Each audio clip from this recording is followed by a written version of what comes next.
અમે 6 વાગ્યા જેવા અંદર પ્રવેશ કરેલો એ વખતે વરસાદ બહુ ઓછો હતો એટલે અમે અંદર જતા રહેલા, પણ પછી જ્યારે ધીરે ધીરે વરસાદ વધવા માંડ્યો અને એકદમ પછી પાણીનું લેવલ ઉપર આવવા માંડ્યું અને પછી અમે જ્યારે ફસાઈ ગયેલા ત્યારે આપણા પોલીસ કર્મચારીઓએ અમને મદદ કરી અને સુરક્ષિત રીતે બહાર કાઢ્યા.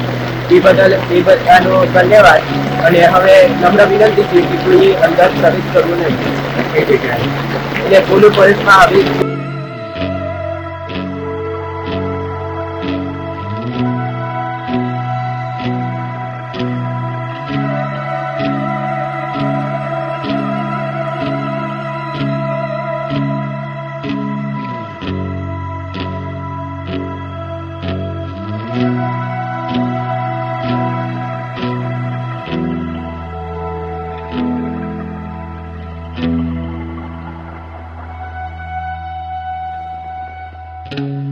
Thank you.